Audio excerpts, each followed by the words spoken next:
But yeah, for this, so obviously the big the big elephant in the room is Moki in Division 2.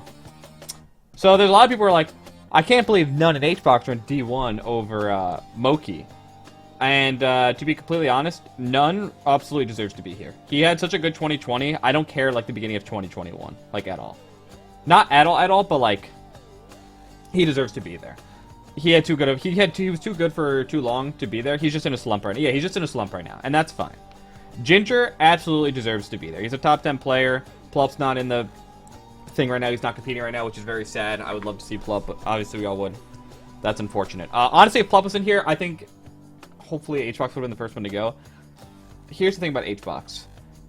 I think I understand why he's here, but I think that you have to separate who he is, his legacy online and his legacy offline, because he just hasn't done shit online.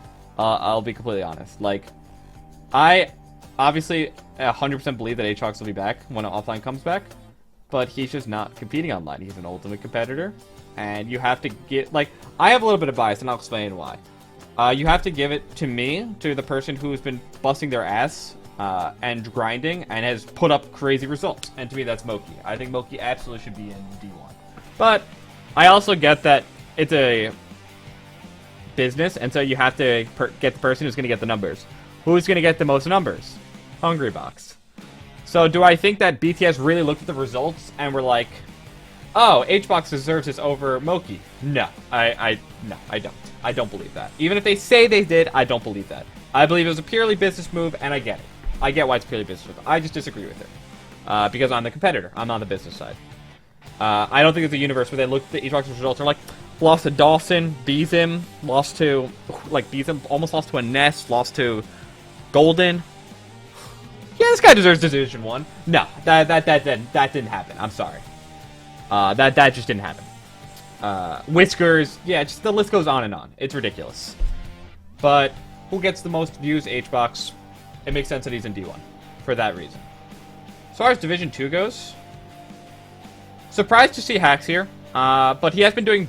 He had one good tournament. The problem is he's done so badly online. Like, even Bobby feels like he's done better online. But he's been doing better of late. But again, like, they said that it was done before Galint, so they invited Hacks before it was Galint, but Galint even happened? Like, that just doesn't make sense to me. That really doesn't make sense to me, to invite Hacks before Galint. Maybe after Galint, I could understand it. Before Galint? That doesn't make sense to me. But it's, again, business. I really, like, at the end of the day, this is a business. He's the only one in Division 2 that really stands out to me, but again, like, he was so good offline that it makes sense, and again, business move. So, I guess I understand it from that perspective. Why is Axe not D1? How would Axe be in... Who are you putting in over Axe over Division 1? Moki should be the one in Division 1, if anyone, by far. Moki is the one that deserves Division 1 by far out of everyone in this tier. Like, not even a question. Moki's been doing amazingly for 2021. Like, Axe has a Zane win, yeah. That's good. I don't think he has a Mango win. He's like 0-10 versus me. I don't think he's taking a set off me yet. I don't know if he's taking a set off Ginger. Like, overall, he's just been pretty underwhelming. I don't think he would deserve to be in D1. Like, who would you take him over? Johnny? If you're going to put Hbox in D1, you're definitely, like... If you're going to go by the same criteria, Hbox still deserves D1 over Axe. In my opinion. Axe should be over None? No shot. No. That's just wrong. Axe should not be there over None. None's had a few bad tournaments, but None was fantastic for most of 2020. And again, extra Ginger a few times, okay. But overall, the body of work has not been there. D2 is hysterical, though, because it's Peach, Pikachu, Fox, Fox, Fox, Fox, Fox. That's fucking funny. Only one Fox in D1, though. All I'm gonna say. Only one Fox in D1. Sorry, Moki. I'm sorry if you're watching this. But besides that, nothing too crazy here. Kind of what I would expect. Dude, Division 1 is stacked. I mean, you're going to have the 8 best players that are competing right now. Or, arguably the best 8 players. 7 of the best players are competing right now. And then, a question mark. Like, Hbox has the potential to do well. I just don't think he earned it. Same way how I was pissed when he got invited to Summit last year. But, it is what it is. Like, the online Summit. Besides that, though, like, nothing crazy here. Nothing that's, like, super stands out to me. I'm happy Keizu gets recognition because he's been really, really solid. Happy Ackle finally gets to just not have to fucking fight for his life to get in. I think Ackle has done well enough that he also deserves it.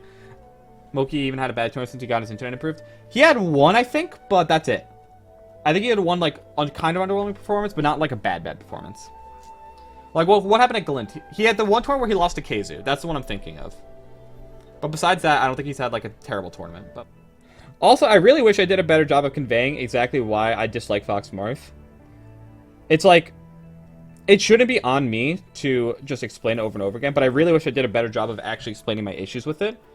I want to, like, literally release a video just explaining exactly what my issues with it are, and admit that, like, I could be proven wrong. And if I am proven wrong, go for it. Matchups. I think you did a good job. Apparently not. What do you think D1 matchup will be seeding? Probably Zane, Mango, me, Johnny, Wizzy, Nun, Ginger, Hbox, if I had to guess, but I'm not sure. People are just going to call you a whiner. That's just Reddit. Yeah, but even still, I'm not happy with the job that I did explaining it. Because I think there's, like, a possibility that I was wrong. But I'm not going to put in 2,000 hours of effort when my goal isn't to beat Zane. My goal is to beat everyone, right? Why not Falco for Marth if he wins the matchup? Way too hard for me to learn Falco. I think Falco's actually one of the hardest characters to play properly at the top level to Falco win the matchup. I think so. I think, Falco is actually a very hard character to learn to that extent. And I don't have the time or desire to do that. I think Falco... So here's my thing with Falco. Falco is the easiest character in the game if you play him like he's the 5th best character. This is like a fiction quote, and I 100% agree. But he's like arguably the hardest, and not the hardest, to play like he's the best character in the game. Because the just level of execution you need to have is literally absurd.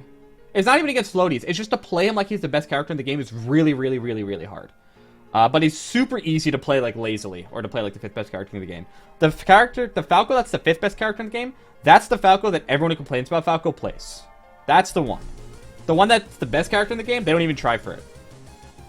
Is it laziness? Who knows? Jameik's going to be a force. Jameik will be a top 10 player in no time if he actually wants it. Jameik will be really good, and it will be a top 10 player if he keeps trying. Like, literally, there's zero doubt in my mind about that. Also with SCL, I think that I'm very happy that there's a gap in the middle. I don't know how much the other competitors have talked about it. Last SCL, for the 4 weeks in a row, we were all fucking dead by the end. Like, every single one of us was completely dead on the inside by the fourth week came around. I had no motivation, and I could not fucking play anymore. I was just like, I'm dead. I don't know what the hell. Yeah, the gap is going to be so nice. 2 weeks, you get your breather, you get that week to recuperate. I'm going to be making a lot of changes. I'm going to be studying the people I'm playing a lot more. I really want to go into every week a lot more prepared, because I think it'll be good practice for me. And I think that's the part of my work ethic that's laziest right now, and needs the most work.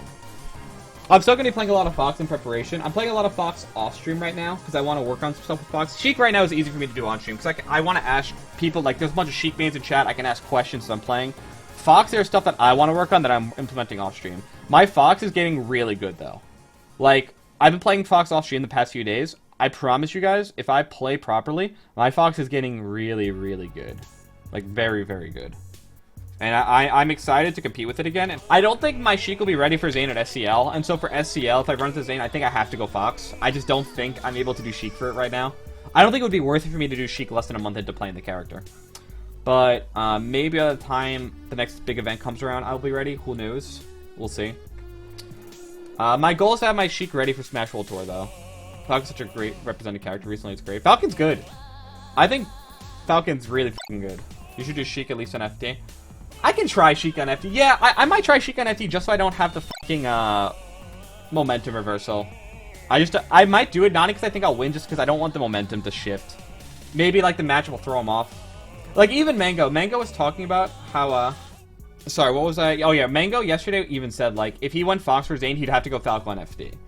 And to me, I don't think, like, people understand how big of a statement it is for him that he said, yeah, like, I would go all Fox for SCL, but I would still go Falco for Zane on FD, because fuck that.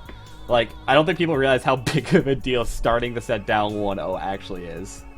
Sheik has an argument for a much bigger, better spot on the tier list than she's ever had. I think there's an argument for Sheik to be like a top 3 or 4 character, honestly. The more I play her, the more I realize that she has a lot of shit that you can do with her. She can be number 1. It's not impossible.